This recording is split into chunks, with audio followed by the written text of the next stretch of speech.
Hello students, कैसे आप लोग। आशा है कि आप सब अच्छे होंगे।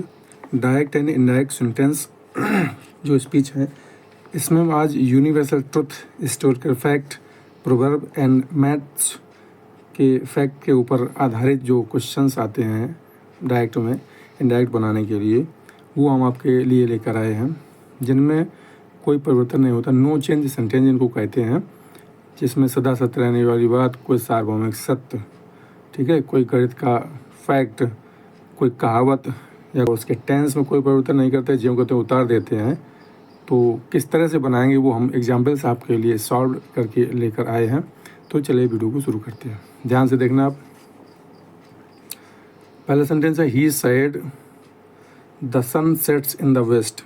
उसने कहा द सन सेट्स, सूरज अस्त होता है, इन द वेस्ट यानी पश्चिम में। तो ये सत्य रहने वाली बात है, सार्वभौमिक सत्य है। तो इसको क्या करेंगे, बनाते समय कैसे बनाएंगे इसको, ठीक है, इस तरह के सेंटेंस। फिर ये चाहे यहाँ पर जो है रिपोर्टिंग वर्ब कोई भी टेंस में हो, लेकिन इसके टेंस में कोई परिवर्तन नहीं करते हैं। जो स्पीच है ये है वर्ब और ये है स्पीच। तो इसको कैसे बनाया हमने, ही सैड का सैड ही रहेगा, दैट कंजंक्शन लगाएंगे, सिंपल सेंटेंस का कंजंक्शन है, संयोजक है, the sun sets in the west. इस तरह के अगर सेंटेंस आ जाएं कि अस्त होता था, अस्त होता है, अस्त होता रहेगा सूरज, इसलिए ये सार्वभौमिक सत्य हैं। इनके जो है टेंस में कोई परिवर्तन नहीं करते हैं, ज्यों कहते उतार कर रख देते। तो कैसे लिखा, he said that the sun sets in the west. उसने कहा कि सूरज पश्चिम में अस्त होता है, ठीक है। अगला सेंटेंस देखिए इसी तरह का, the saint said man is mortal. The saint said man is mortal. तो मैरिज मोटल मतलब मनुष्य जो है नश्वर प्राणी है, साधु ने कहा, संत ने कहा, बात सही है, नश्वर प्राणी है।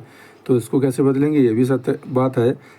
तो क्या करेंगे, ये भी फैक्ट है, द सेंट साइड दैट, केवल कंजंक्शन दैट लगा देंगे, बाकी यही उतार देंगे, मैन इज मोर्टल, मनुष्य नश्वर प्राणी है।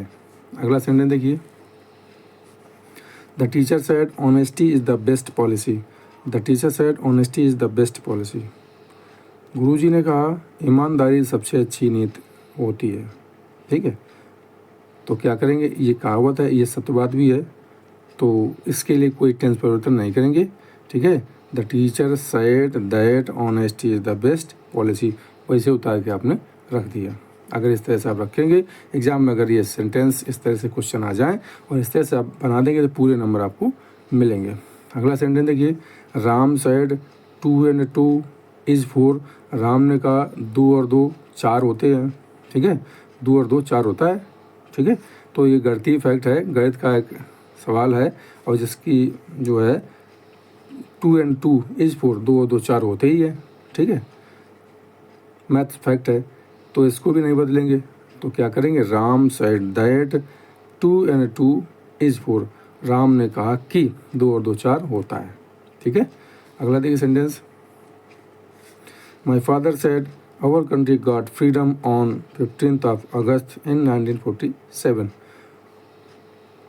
मेरे पिताजी ने कहा आवर कंट्री, हमारा देश, गॉड फ्रीडम, हमारे देश ने गॉड फ्रीडम, आज़ादी पाई, ऑन 15th of August, 15 अगस्त को, कब, 1947। हमारा देश 15 अगस्त 1947 को आज़ाद हुआ, हमारे पिताजी, मेरे पिताजी ने कहा। तो ये ऐतिहासिक घटना है, सत्य पर आधारित है, तथ्य पर आधारित है, ठीक है। तो इसके भी टेंस में कोई परिवर्तन नहीं करते हैं। तो क्या करेंगे, my father said that our country got freedom on 15th of August in 1947। Same वही उतार दिया, फिर दैट कंजंक्शन लगा दिया। अगला सेंटेंस देखो, the teacher said something is better than nothing. गुरु जी ने कहा समथिंग इज़ बेटर देन, कुछ अच्छा है, देन नथिंग, ना कुछ से, मतलब बेकार से बेकार भली, something is better than nothing, ना कुछ से कुछ तो अच्छा ही है, ठीक है। ये कहावत है और सत्य भी कहावत है। तो सत्य अगर कहावत भी आ जाए तो भी इसके टेंस में कोई परिवर्तन नहीं करते, ये हमेशा ऐसी कहावत थी, ऐसी है, ऐसी ही रहेगी। तो क्या करेंगे, कैसे बनाएंगे, the teacher said that something is better than nothing. The teacher said that conjunction लगा दिया, बाकी सब उतार देंगे, no change. The teacher said that something is better than nothing. इसी तरह के और भी बहुत सारे जो यूनिवर्सल ट्रुथ हिस्टोरिकल फैक्ट या प्रोवर्ब पर आधारित या गणितीय आंकड़ों पर आधारित, फैक्ट पर आधारित जो क्वेश्चंस होते हैं उनमें भी आप कोई टेंस परिवर्तन नहीं करते हैं, ठीक है, चाहे वर्ब किसी भी टेंस में रही हो, ठीक है। तो इस तरह से आपने समझा कि हमने किस तरह से बदला इनको, कि चाहे यूनिवर्सल ट्रुथ हो, हिस्टोरिकल फैक्ट हो, प्रोवर्ब हो एंड मैथ फैक्ट हो, ठीक है। ये अगर स्पीच में आ जाए, डबल कामा के भीतर आ जाए, तो वर्ब चाहे जिस टेंस में रही हो, जो कामा के बाहर जो वर्ब होती है, ठीक है, फिर भी इनके टेंस में कोई परिवर्तन नहीं करते हैं, ठीक है। आशा है कि आपको ये वीडियो समझ में आ गया होगा। अगर इस तरह से आप एग्ज़ाम में क्वेश्चंस अगर आ जाएं और आप इस तरह से हल करेंगे, इस तरह से आप उनको सॉल्व करेंगे, तो आपको एग्ज़ाम में पूरे नंबर मिलने वाले हैं। तो चलिए मिलते हैं अगली वीडियो में, तब तक नमस्कार, जय हिंद, वंदे मातरम। Thanks for watching.